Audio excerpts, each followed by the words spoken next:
Hello student, welcome to physics Gyan. मैं हूं श्वेतांगी और हम पढ़ रहे हैं क्लास 12 की फिजिक्स। फर्स्ट चैप्टर मैंने ऑलरेडी कवर कर दी है, जिसकी डिटेल लेक्चर आपको इसी चैनल के प्लेलिस्ट में मिल जाएगी। सेकंड चैप्टर भी मैंने प्रीवियस चैप्टर की तरह ही इसे भी डिफरेंट पार्ट में डिवाइड किया है, जिसकी फर्स्ट पार्ट जो थी इलेक्ट्रिक पोटेंशियल मैंने ऑलरेडी कवर कर दी है। आज हम देखने वाले हैं सेकेंड पार्ट इसकी। फर्स्ट पार्ट में मैंने काफ़ी डिटेल में आपको इलेक्ट्रिक पोटेंशियल समझाया था, इलेक्ट्रिक पोटेंशियल एनर्जी समझाया था और डिफरेंट चार्ज कन्फिग्रेशन की वजह से, चाहे वो पॉइंट चार्ज हो या फिर सिस्टम ऑफ चार्जेज हो और या फिर वो इलेक्ट्रिक डायपोल हो, इनकी वजह से किसी पॉइंट पे इलेक्ट्रिक पोटेंशियल हम कैसे निकालते हैं, ये मैंने आपको समझा दिया था। आज की क्लास नेक्स्ट टॉपिक है हमारा इक्वी पोटेंशियल सरफेस, उस पे है, जिसमें हम इलेक्ट्रिक फील्ड इंटेंसिटी और पोटेंशियल के बीच में रिलेशन भी समझेंगे। तो सबसे पहले हम ये जान लेते हैं कि what is equipotential surfaces. तो जैसा कि नाम है, ऐसी सरफेस जिसके हर पॉइंट पे पोटेंशियल इक्वल हो, जिसके हर पॉइंट पे पोटेंशियल इक्वल हो। अगर मैं इसको सिंपल डेफिनेशन से बताऊं तो we can write that it is a surface on which all points have same potential.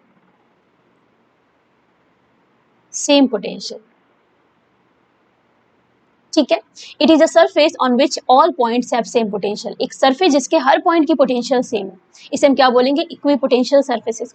या अगर इस तरीके से भी आप बोल सकते हो कि locus of all the points having same potential. Equipotential surfaces are the locus of all points having same potential. ठीक है। अच्छा, इक्विपोटेंशियल सरफेस में जो हमको मेन बातें जाननी है, जो इंपॉर्टेंट बात जाननी है, वो दो पॉइंट है। एक पॉइंट तो ये है कि इक्विपोटेंशियल सरफेस पे अगर आप चलते हो, यानी एक पॉइंट को मूव करते हो एक पॉइंट से दूसरे पॉइंट पे, यानी एक पॉइंट चार्ज को तो मूव करते हो सर्टेन पॉइंट से दूसरे पॉइंट पे, तो उसको मूव करने में जो वर्क डन होता है वो जीरो होता है। ठीक है, तो पहली पॉइंट आप डाल लो, first point, no work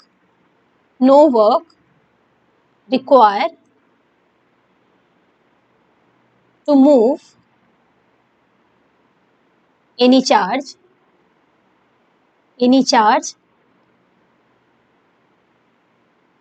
from one point to another point। ठीक है,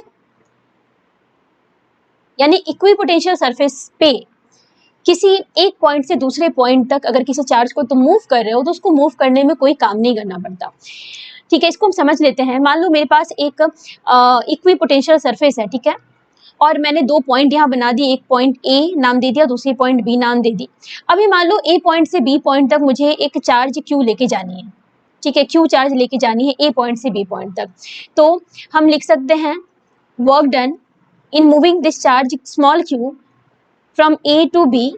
अब आप याद करो, प्रीवियस लेक्चर में मैंने ये डिफाइन किया है कि एक्सटर्नल फोर्स की वजह से वर्क डन क्या लिखते हैं हम? चेंज इन पोटेंशियल एनर्जी लिखते हैं क्या? हाँ, चेंज इन पोटेंशियल एनर्जी को क्या लिखते हैं हम? Q, जिसको मूव कर रहे हैं, multiplied by change in potential. ठीक है ना।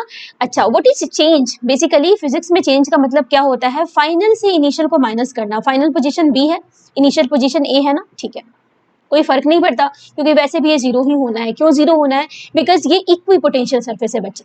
इक्वी पोटेंशियल सरफेस के हर पॉइंट पे पोटेंशियल अगर सेम है तो क्या हम कह सकते हैं कि that potential at A equals potential at B? कह सकते हैं क्या? Because it is equipotential surface. ठीक है, तो क्या ये जीरो नहीं हो गया? क्या हम सिंपली लिख सकते हैं कि work done in moving a charge from A to B is simply zero? यही तो मैंने यहाँ डिफाइन किया है।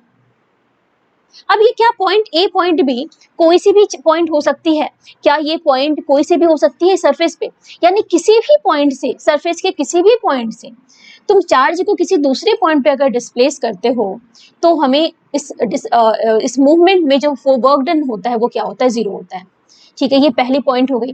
दूसरी पॉइंट होती है कि अगर इलेक्ट्रिक फील्ड लाइंस की हम डायरेक्शन डिफाइन करना चाहें इक्विपोटेंशियल सरफेस पे, तो इलेक्ट्रिक फील्ड लाइंस हमेशा क्या होती है? परपेंडिकुलर होती है। तो सेकेंड पॉइंट लिख लीजिए, सेकेंड पॉइंट लिख लो, electric field lines electric field lines are always perpendicular to these surfaces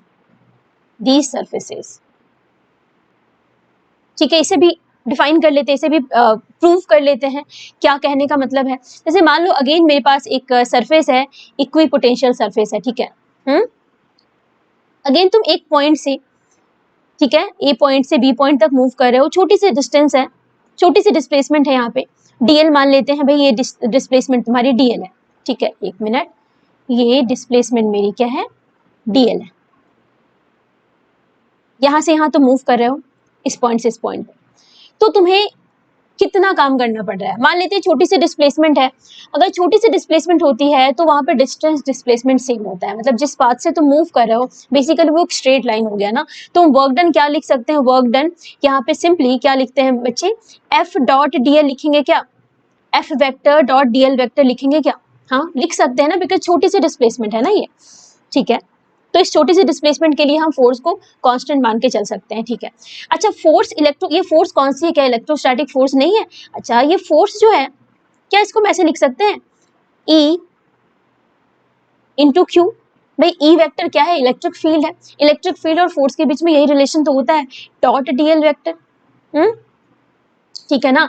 अच्छा अभी अभी हमने देखा कि जब कभी भी किसी इक्विपोटेंशियल सरफेस पे तुम मूव करते हो तो हमेशा वर्क डन क्या होती है, जीरो होती है, यानी work done in moving any charge on equipotential surface is zero. तो क्या ये इक्वल्स हो गया जीरो के, हाँ। अच्छा ये है क्या, ये जो Q E dot L D L लिखा है, इसको क्या हम Q into E into D L into cos theta लिख सकते हैं।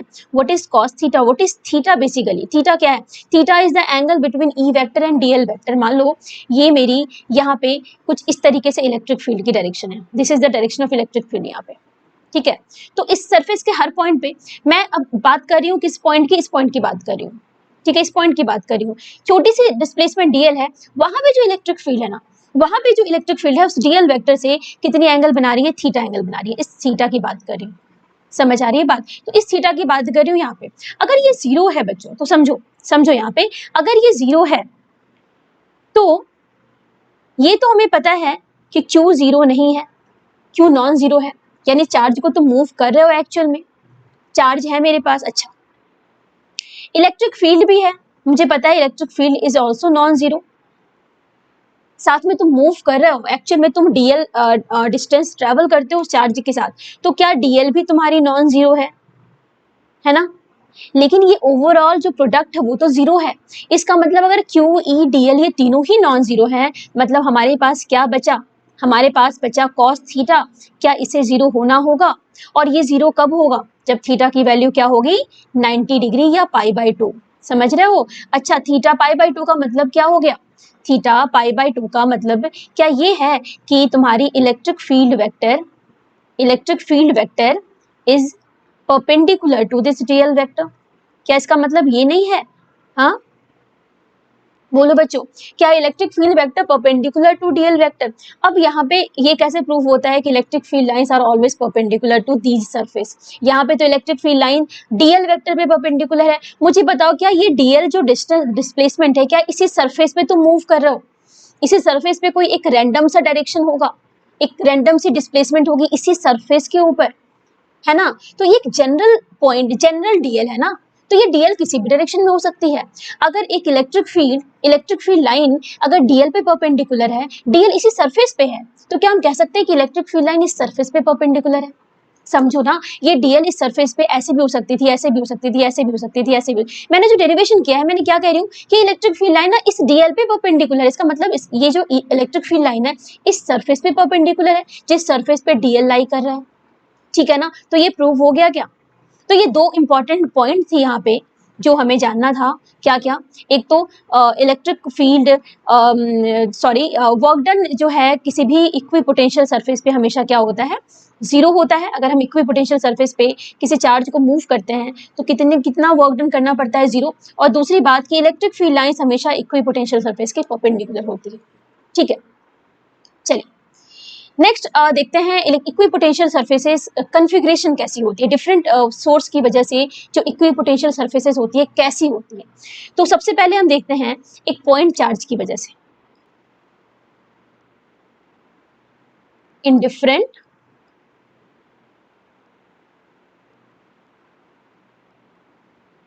Field configuration.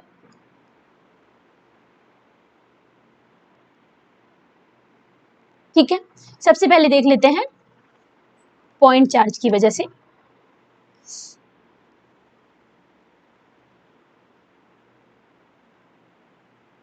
पॉइंट चार्ज की वजह से देखो, ये मेरी पॉइंट चार्ज है, ठीक है, Q। अच्छा, इसके लिए जो इक्विपोटेंशियल सरफेस होगी, अगर ये चार्ज Q है तो मुझे वैसी लोकस चाहिए पॉइंट्स की जिनके हर पॉइंट पे पोटेंशियल इक्वल हो। पोटेंशियल का एक पॉइंट चार्ज की वजह से पोटेंशियल का क्या फॉर्मूला होता है बताओ, क्या होता है? लास्ट लेक्चर में देखा है ना, KQ/R, यही होता है पोटेंशियल का फॉर्मूला। यानी अगर चार्ज तुम्हारी Q है और R को मैं कांस्टेंट मान लूं तो फॉर गिवन R क्या पोटेंशियल सेम नहीं होगी? अगर मैं डिस्टेंस को सेम ले लूं पॉइंट चार्ज से तो क्या हम कह सकते हैं कि पोटेंशियल सेम है? तो मुझे बताइए, एक पॉइंट चार्ज से R डिस्टेंस पे जाएंगे तो क्या बनेगी, क्या मिलेगी हमें, कौन सी कैसी सरफेस मिलेगी? क्या एक स्फेरिकल सरफेस नहीं मिलेगी? यानी उसके स्फेरिकल सरफेस के हर पॉइंट पे हम कह सकते हैं कि पोटेंशियल सेम है बच्चों। तो यहाँ पे जो सरफेस मिलती है क्या मिलती है? स्फेरिकल। ठीक है, सरफेस मिलती है, स्फेरिकल मिलती है। क्या एक ही स्फीयर मिलेगी? क्या डिफरेंट स्फीयर नहीं मिलेगी? क्या डिफरेंट वैल्यू ऑफ आर के लिए हमें डिफरेंट स्फीयर मिलेगी? हाँ, और इन स्फीयर पे, इस स्फेरिकल सरफेस पे हम कह सकते हैं कि जो पोटेंशियल है ना वो क्या है? सेम है। डिफरेंट स्फेरिकल सरफेस पे पोटेंशियल डिफरेंट होगी, समझो। यहाँ पे मान लो इनर सरफेस के लिए ये तुम्हारी सपोज R1 रेडियस की सरफेस है, ये R2 रेडियस की सरफेस है, ये R3 रेडियस की सरफेस है। मान लेते हैं कि इनर वाली सरफेस पे जो पोटेंशियल है दैट इज V1, इस पे मान लेते हैं V2 है और इस पे मान लेते हैं V3 है। तो ऑल्दो ये V1, V2, V3 are different, but V1 जो है इनर वाले सरफेस पे V1 हर पॉइंट पे सेम रहेगी, V2 वाले सरफेस पे, R2 वाले सरफेस पे V2 हर पॉइंट पे सेम रहेगी, और सिमिलरली R3 रेडियस की जो स्फेरिकल सरफेस बन रही है उस पे V3 हर पॉइंट पे जो पोटेंशियल है वो सेम रहेगा। अच्छा, बता सकते हो what is the relation between these three potential? कौन सी मैक्सिमम होगी, कौन सी मिनिमम होगी?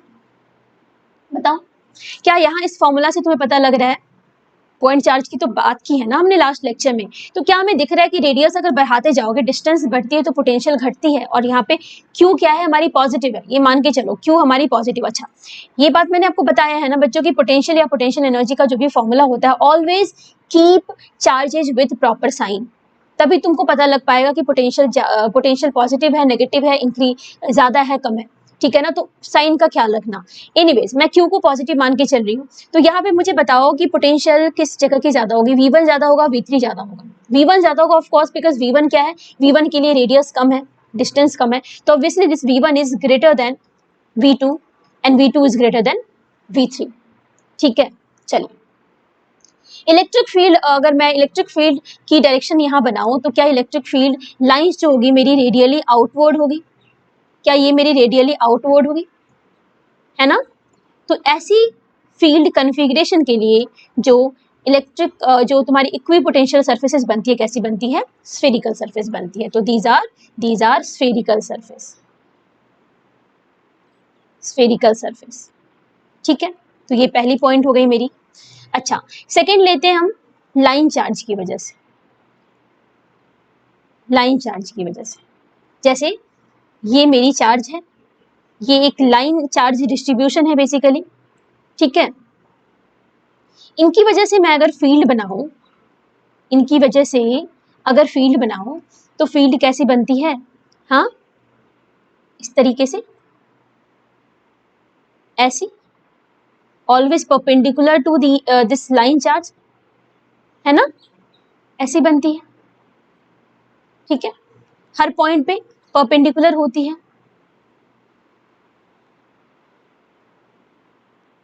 ठीक है ना, इस तरीके से अगर ये लाइन चार्ज है तो इस तरीके से बाहर की तरफ, ठीक है, हर पॉइंट पे। तो यहाँ पे जो इक्वी पोटेंशियल सरफेस होती है कैसी होती है, स्फेरिकल सिलेंड्रिकल होती है। जैसे यहाँ पे सिलेंड्रिकल सरफेस बनाओगे आप, सिलेंड्रिकल सरफेस होगी।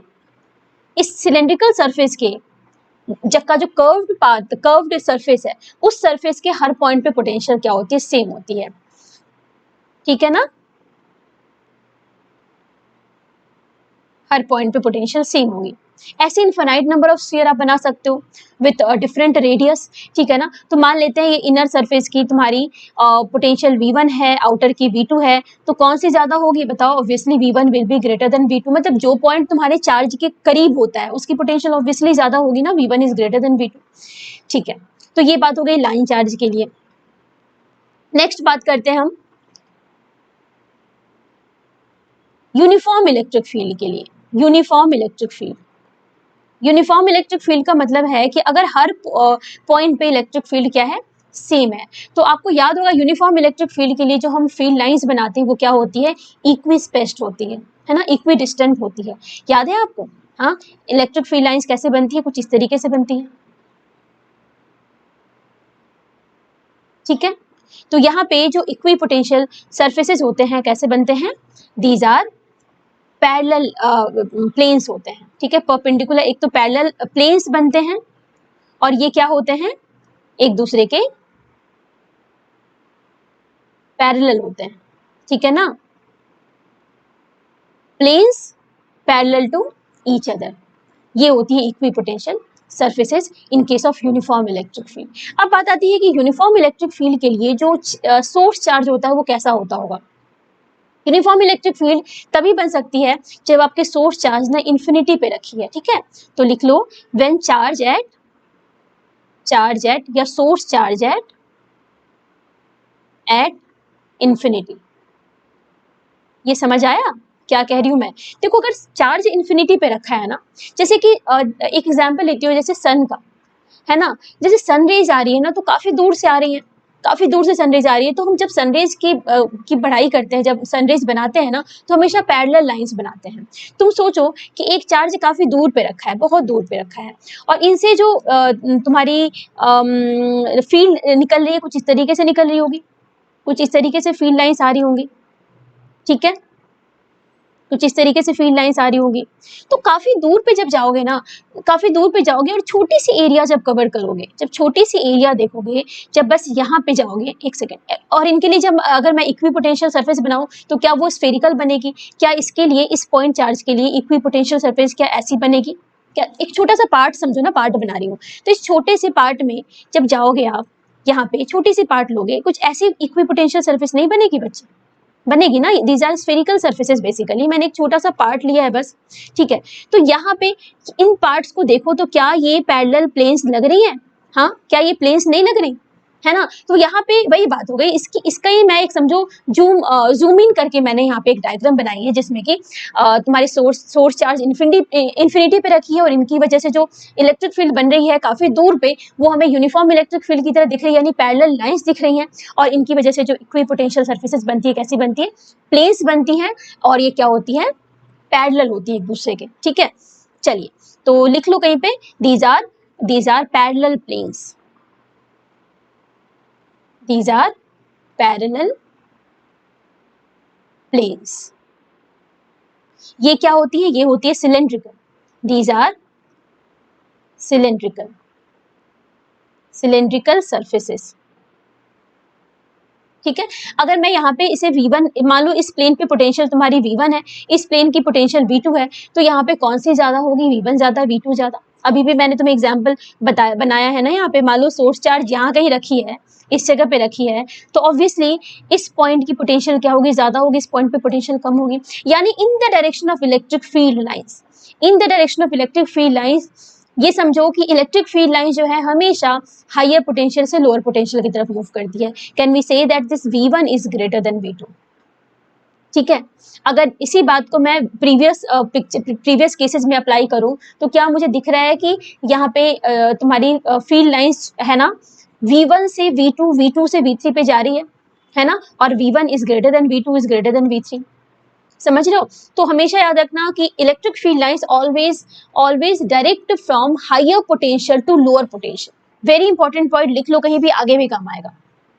Electric field lines always direct from the direction of electric field lines always from higher potential to lower potential. तो यहाँ पे आपको इस डायग्राम से पता लग रहा है कि यहाँ पे V1 की पोटेंशियल V2 से ज्यादा है, बिकॉज इलेक्ट्रिक फील्ड लाइंस की डायरेक्शन V1 से V2 की तरफ, ठीक है ना।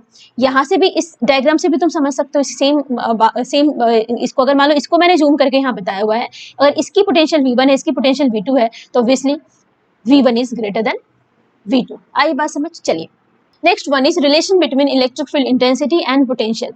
अब पहले तो क्वेश्चन मन में ये आता है कि इनके बीच में रिलेशन हो ही क्यों। देखो, there are two ways by which we can define electric field at certain point, ठीक है। इलेक्ट्रिक फील्ड इंटेंसिटी, दूसरी होती है पोटेंशियल।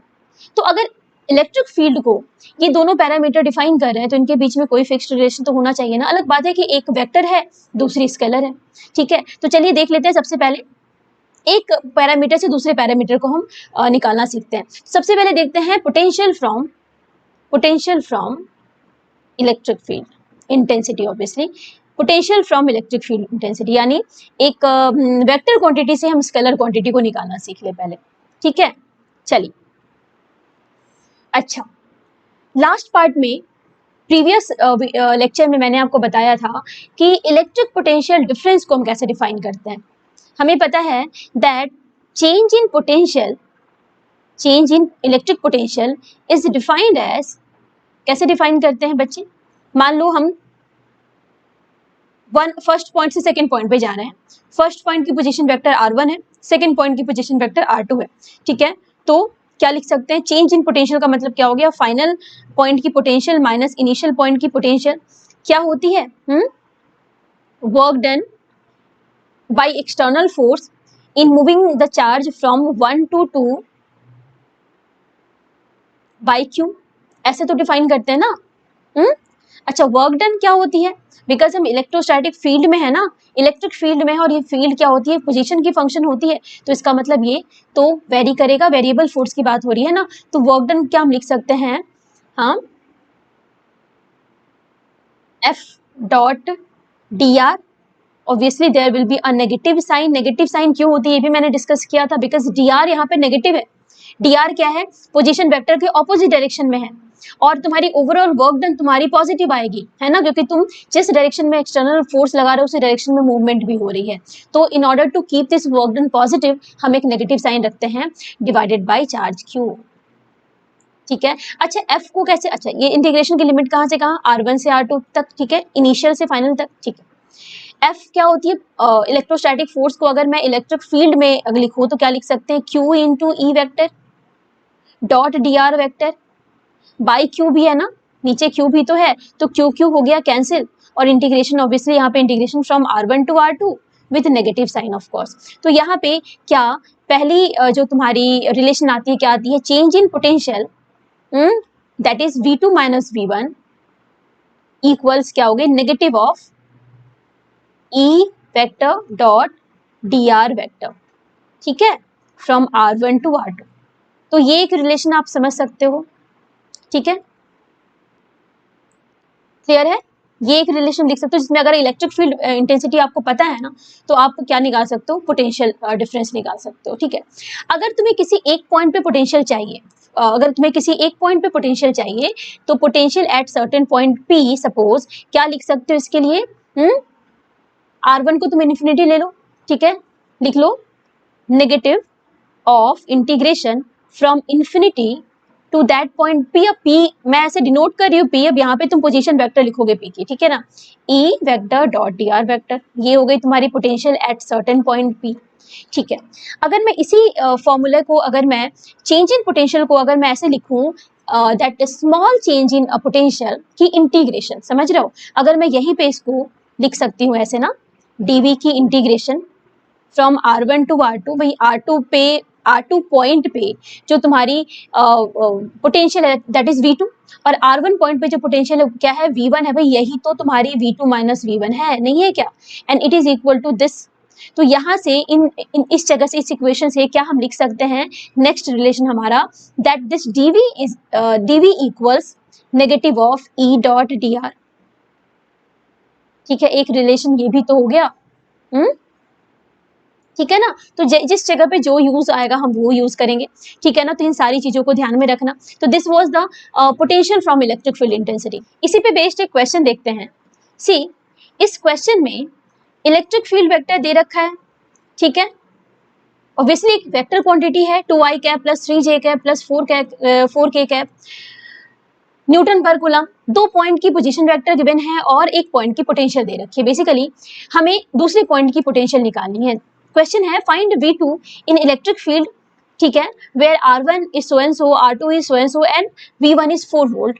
तो यहाँ पे कौन सा फॉर्मूला यूज करें बच्चे? हमें एक पॉइंट की पोटेंशियल निकालनी है। कौन सा फॉर्मूला? देखो यहाँ पे एक पोटेंशियल दिया है, दूसरा पोटेंशियल निकालना है। तो क्या ये वाला फॉर्मूला यूज कर लें?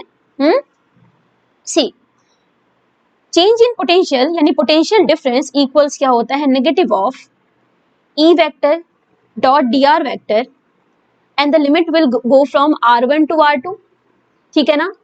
यानी डेल्टा V का मतलब क्या हो गया? Change in potential, that is final potential minus initial potential equals, है ना, integration of negative E vector क्या गिवन है? 2i cap plus 3j cap plus 4k cap, ठीक है।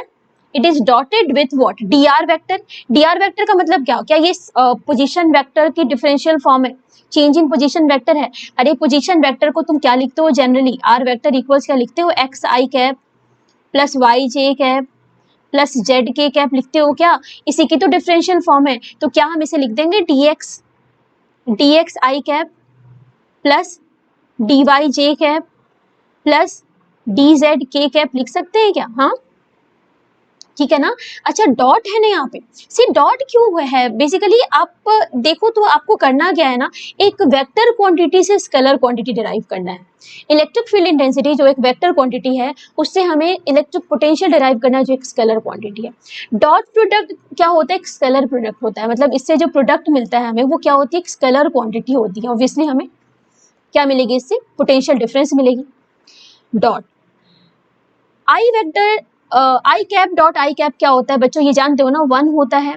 और आई कैप डॉट जे कैप क्या होता है? 0 होता है। हमें पता है ना, I cap dot I cap 1, J cap dot J cap 1 and K cap dot K cap equals 1। बाकी जितनी भी अदर प्रोडक्ट आ रही है यहाँ पे, like I cap dot J cap 0, I cap dot K cap 0। क्यों? बिकॉज आई जे के ये these are mutually perpendicular unit vectors होते हैं ना।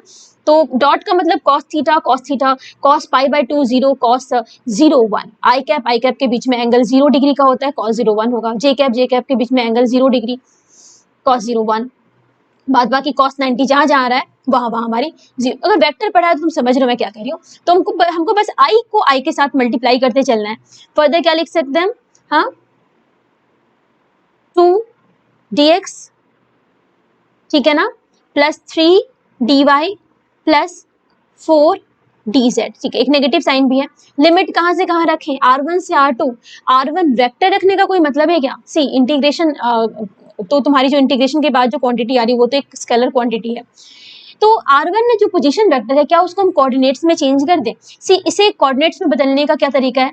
आई कैप के साथ जो है वो तुम्हारी x कोऑर्डिनेट हो गई, दैट इज 1।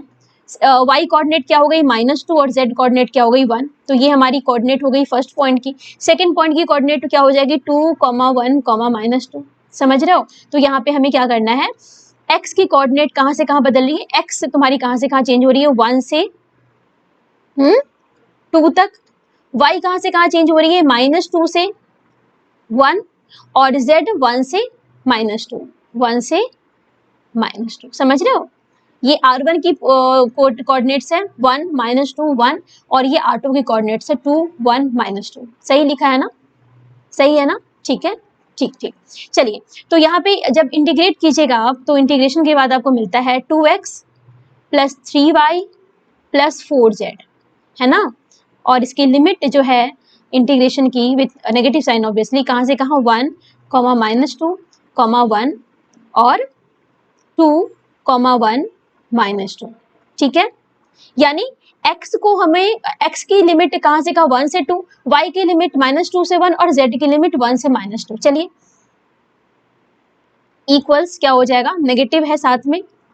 पहले अपर लिमिट पुट करते हैं, 2 multiplied by 2 that is 4 then 3 1 plus 3, उसके बाद क्या आ गया 4 माइनस 2 दैट इज माइनस 8, है ना, माइनस लोअर लिमिट पुट करें 2 into 1 2, 3 into minus 2 that is minus 6 and 4 into 1 that is 4, है ना, ये आता है ना फाइनली।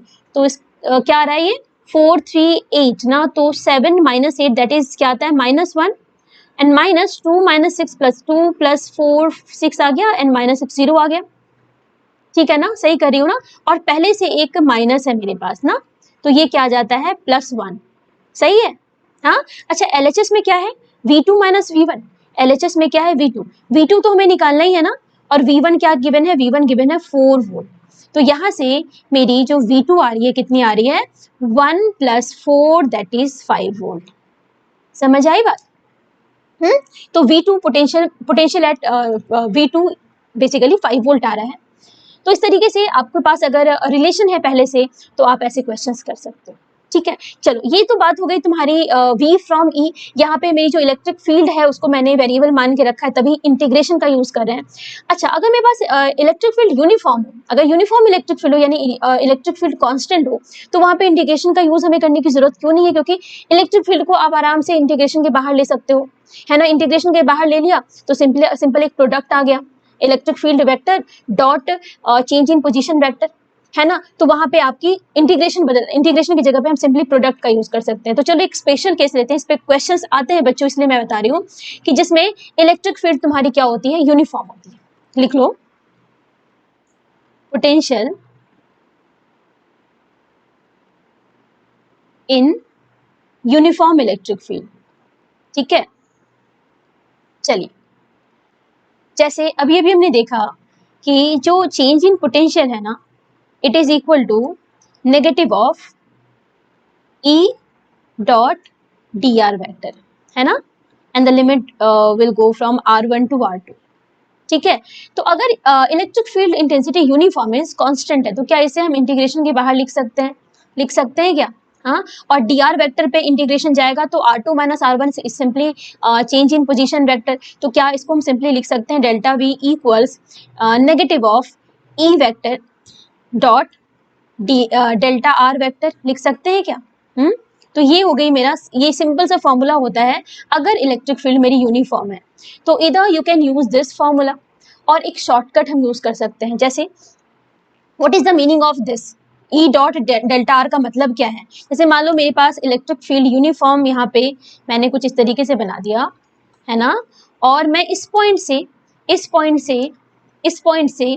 पॉइंट तक जा रही हूँ, ठीक है। इन दोनों पॉइंट के बीच मुझे पोटेंशियल डिफरेंस देखना है। ये मेरी फर्स्ट पॉइंट हो गई, ये मेरी सेकंड पॉइंट हो गई। फर्स्ट पॉइंट की पोजीशन वेक्टर R1 है, सेकंड पॉइंट की पोजीशन वेक्टर R2 है। तो R2 minus R1 is basically the position vector of the second point with respect to first point. This is my R2 minus R1, this is my delta R vector, समझ रहे हो।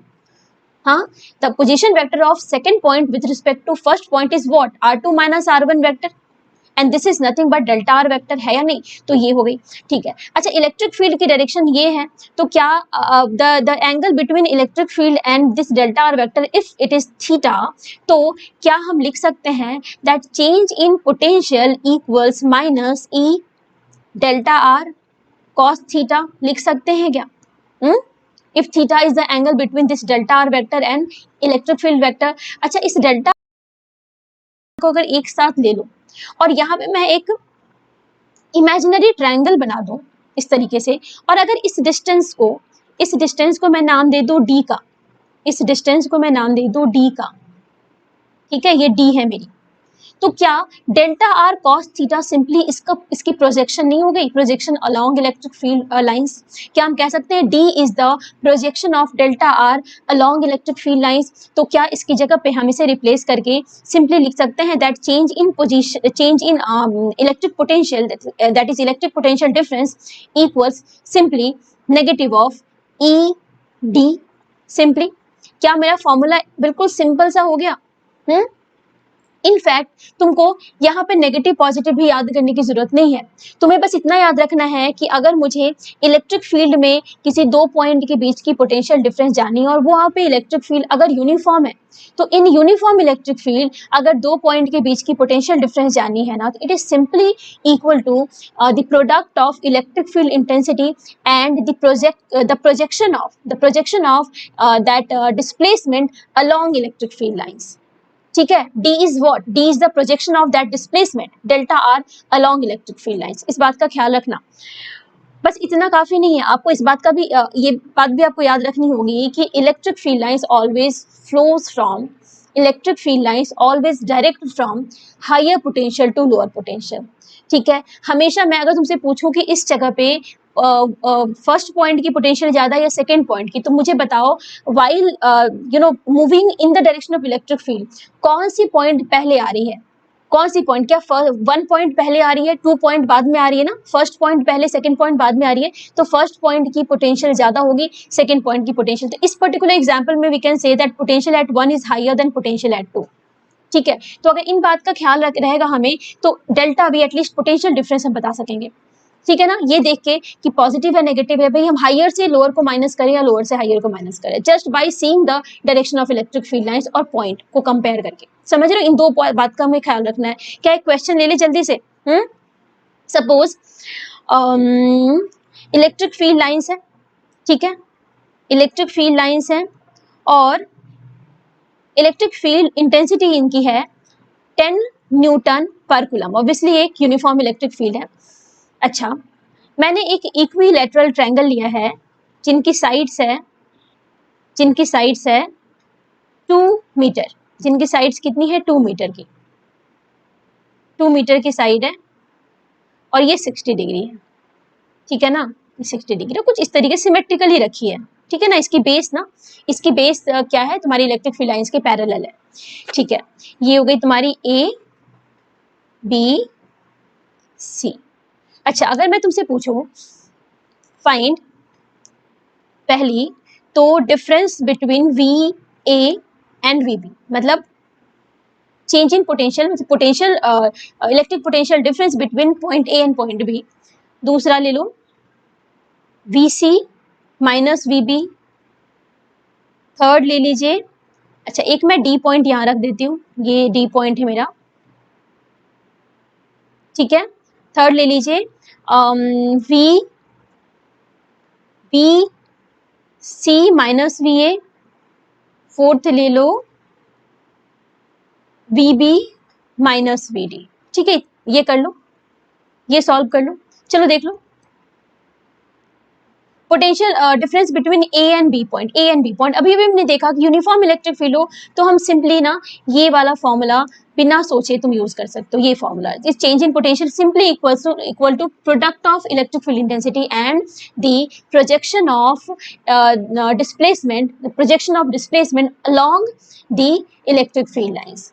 ठीक है, positive negative का decision हम कब करेंगे, by looking at whether the higher potential is subtracted from lower potential और lower is subtracted from higher potential. तो यहाँ पे पहले तो ये देख लो कि VA ज्यादा है या VB ज्यादा है। भाई लाइन की जो इलेक्ट्रिक फील्ड लाइंस की डायरेक्शन है लेफ्ट टू राइट जा रही है, तो लेफ्ट में जितने पॉइंट्स आएंगे उनकी हायर पोटेंशियल होगी, उसके बाद धीरे धीरे पोटेंशियल डिक्रीज करेगी। तो क्या हम कह सकते हैं कि इस जगह पे पहले तो ये डिसाइड कर लो किसकी पोटेंशियल ज्यादा है। ठीक है, तो क्या हम कह सकते हैं बच्चे कि VA is at higher potential सबसे ज्यादा, उसके बाद VB की पोटेंशियल है और उसके बाद VC की पोटेंशियल है। भाई पहले V आ रहा है, फिर BB आ रहा है, फिर VC आ रहा है। What about this VD, what about this D? क्या D और B क्या एक लाइन में एक प्लेन में ही है? क्या B और D अगर हम लेफ्ट से राइट चलें तो क्या B और D, अभी हमने देखा ना कि इक्विपोटेंशियल सरफेस किसी यूनिफॉर्म इलेक्ट्रिक फील्ड के लिए क्या होती है, एक पैरेलल प्लेन्स होती हैं। तो अगर मैं यहाँ पे प्लेन्स बनाऊँ ना बच्चों, तो मैं A को लेते हुए एक प्लेन बनाऊँ एक, ठीक है, जिसमें A पॉइंट इस पे आ रही है। अच्छा, दूसरी प्लेन मैं B को लेते हुए बनाऊँ तो क्या B और D उसी प्लेन पे नहीं आ रही? और तीसरी प्लेन थर्ड प्लेन बनाओ जिसमें कि C आ रही है, तो हम देख सकते हैं ना कि इस प्लेन की पोटेंशियल VA होगी, इस प्लेन की पोटेंशियल VB होगी और VD होगी, दोनों इक्वल होगा, और इस प्लेन की पोटेंशियल VC होगी। तो VA is greater then this, VB और VD is greater then VC। समझ आ रही है बात? तो अगर इतना समझ गए तो क्या अब क्या बचा इसमें, अब क्या बचा, अब तो तुमको बस क्या करनी है, इन दो प्लेन के बीच की डिस्टेंस ही तो देखनी है। बेसिकली प्रोजेक्शन क्या है, इस प्लेन इन प्लेन के बीच की डिस्टेंस ही तो है। बताओ फर्स्ट का आंसर क्या होगा, V A minus B B. V A minus B, first और सेकंड प्लेन के बीच की डिस्टेंस क्या, क्या 1 मीटर नहीं है भाई, 2 मीटर cos 60 कर लो, या सिंपली तुम देख लो डायग्राम से, तुम इजीली 1 मीटर देख सकते हो सिमेट्री से। 2 मीटर cos 60, cos 60 क्या होता है, हाफ होता है ना, तो 2 इंटू हाफ इज 1 सिंपली। तो ये क्या हो गया, इलेक्ट्रिक फील्ड कितनी है, V A minus V B equals क्या हो जाएगा, electric field intensity 10 multiplied by 1 is the distance, I mean projection of the displacement in the direction of electric field. 10 हो गया ना, 10 वोल्ट हो गया, ठीक है। पॉजिटिव नेगेटिव, पॉजिटिव नेगेटिव, ए से बी को माइनस कर रहे हो ना, ए तो अपने ऑलरेडी हाई पोटेंशियल पे, तो ऑब्वियसली ये पॉजिटिव होगा, ठीक है। सेकंड पे चले, सेकंड पे V C minus V B, पहले तो बताओ ये पॉजिटिव में आंसर आएगा नेगेटिव में आएगा, वीसी की सी की पोटेंशियल बी से ज्यादा है कम है, कम है ऑब्वियसली, कम है, कम है, तो ऑब्वियसली आंसर जो तुम्हारा आएगा नेगेटिव में आएगा, ठीक है। बिना सॉल्व किए बस डायग्राम देख के तुम बता सकते हो कि तुम्हारा आंसर पोटेंशियल डिफरेंस पॉजिटिव आएगा नेगेटिव आएगा, समझ रहे हो। आगे तो सिंपल है, इलेक्ट्रिक फील्ड इंटेंसिटी कितनी है, 10 है, and what is the distance between these two planes C और बी, क्या है 1 है, अगेन 1, दैट इज -10 वोल्ट होगी क्या बच्चों। थर्ड वाली Vc माइनस वी, क्या लिखा है, ए लिखा है क्या, Vc minus V A, Vc minus V A, what is the distance between these two point, what is the projection, basically ये उसी प्रोजेक्शन में ही तो है, कितनी 2 मीटर है क्या, 2 मीटर, अच्छा 10 multiplied by 2, positive negative, positive negative, C से ए को माइनस कर रहे हो ना, सी तो लोअर पोटेंशियल पे है, तो क्या ये नेगेटिव में आंसर आएगा, क्या ये आएगा -20 वोल्ट, सही कर रही हूँ। अच्छा what about V B minus V D, क्या वीबी और वीडी की पोटेंशियल सेम नहीं है, क्या ये एक ही प्लेन पे लाई कर रहे हैं, हाँ क्या ये एक ही इक्वी पोटेंशियल प्लेन पे लाई कर रहे हैं, इसका मतलब इन दोनों की पोटेंशियल सेम होगी, है ना, आंसर आएगा 0 वोल्ट, ठीक है। सो ये हो गया हमारा potential from field, potential from field. तो मैंने एक जनरल केस भी ले लिया और मैंने यूनिफॉर्म इलेक्ट्रिक फील्ड की केस भी ले ली, क्योंकि इस पे क्वेश्चन आते हैं, आए हुए हैं। नेक्स्ट देख लेते हैं हमारा electric field from potential, although ये उतना ज़्यादा इंपॉर्टेंट नहीं है board examination point of view से, तो बच्चे आप इस पार्ट को स्किप चाहो तो कर सकते हो, बट नॉलेज चाहिए तो देख लो, अगर आगे चल के कंपटीशन में बैठना चाहते हो तो इसे भी देख लो, ठीक है। नेक्स्ट है हमारा electric field from potential, E vector from V, that is electric field intensity from a potential, means एक स्केलर क्वांटिटी से हमें अभी एक वेक्टर क्वांटिटी को डिराइव करना है। सी अभी हमने एक फॉर्मूला देखा that dv equals minus negative of E vector dot dr vector, ठीक है, यही से डेरिवेशन हम करेंगे, dv equals negative of E vector dot dr vector, इसको हम इक्वेशन 1 का नाम देते हैं, ठीक है। ई वेक्टर क्या, ई वेक्टर को जनरल इन जनरल क्या लिख सकते हैं, ई वेक्टर इक्वल्स क्या लिख सकते हैं, बताओ, एक वेक्टर क्वांटिटी है ना, तो वेक्टर क्वांटिटी को कैसे डिनोट करते हैं, क्या एक्स कंपोनेंट इलेक्ट्रिक फील्ड की आई कैप प्लस इलेक्ट्रिक फील्ड की वाई कंपोनेंट जे कैप प्लस इलेक्ट्रिक फील्ड की जेड कंपोनेंट के कैप, ऐसे लिखते हैं ना किसी भी वेक्टर क्वांटिटी को। अच्छा व्हाट अबाउट डी आर, क्या डी आर वेक्टर को भी हम कुछ ऐसे लिख सकते हैं, डी एक्स आई कैप प्लस डी वाई जे कैप प्लस डी जेड के कैप, क्या ये तुम्हारी वेक्टर क्वांटिटीज लिखने का तरीका है, इसको मैं इक्वेशन 1 का नाम देती हूँ रोमन में, इनको मैं इक्वेशन 2 का नाम देती हूँ, ठीक है, ये मेरी फर्स्ट इक्वेशन है। अच्छा ठीक है, डीवी को मैं क्या लिख सकती हूँ, सी मुझे पता है कि पोटेंशियल क्या होती है, पोजीशन की फंक्शन होती है, यानी वी इज एज, एक काम करो पहले इन्हें इसमें सब्स्टिट्यूट कर लो, लिखो put 1 and 2 in first equation, ठीक है, तो ये बन जाएगा dv equals E dot D R है, E vector dot D R vector, तो हमें आई को आई के साथ डॉट लेना है, जे को जे के और के को के साथ, बाकी चीजें क्या होंगी, 0 आ जाएंगी, तो क्या लिख सकते हैं हम, negative of E X D X minus E Y D Y minus E Z D Z, समझ रहे हो, इसको मैं नाम देती हूँ इक्वेशन नंबर 2 का, ठीक है। अच्छा और मुझे क्या पता है कि ये पोटेंशियल V ना, this is function of X Y Z, ठीक है। V क्या है, एक V is the electric potential which is function of X Y Z. तो अगर मुझे इसकी टोटल डिफरेंशिएशन निकालनी है ना, अगर मुझे इसकी टोटल डिफरेंशिएशन निकालनी है जो कि एक्स वाई जेड का फंक्शन है, समझ रहे हो, तो हमें पार्शियल डेरिवेटिव लेनी होती है ना बारी बारी से। कैसे लेते हैं? टोटल डिफरेंशिएशन डीवी की हम कैसे लिख सकते हैं? We can write that DV equals, पहले तो पार्शियल डेरिवेटिव डी, पहले पार्शियल डेरिवेटिव लेते हैं एक्स के रेस्पेक्ट में, है ना, dx plus del V by del Y dy plus del V by del Z dz। ठीक है, इनको मैं इक्वेशन नंबर 3 का नाम दे रही हूँ, है ना। अच्छा, अगर मैं कंपेयर करूं बाई इसको एक काम करो, इक्वेशन 3 का नाम दे दूं, ठीक है। अगर मैं इन दोनों इक्वेशन को सेकंड और थर्ड को कंपेयर करूं, ठीक है, लिख लो by comparing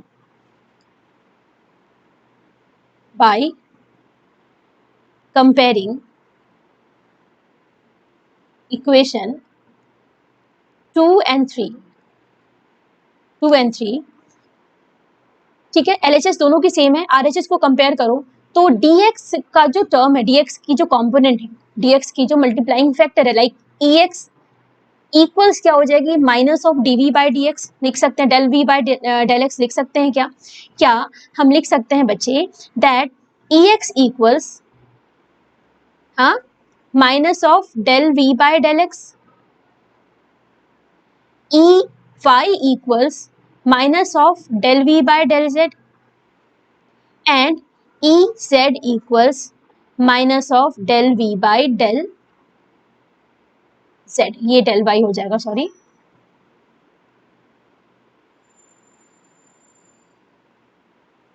del v by del y, ठीक है।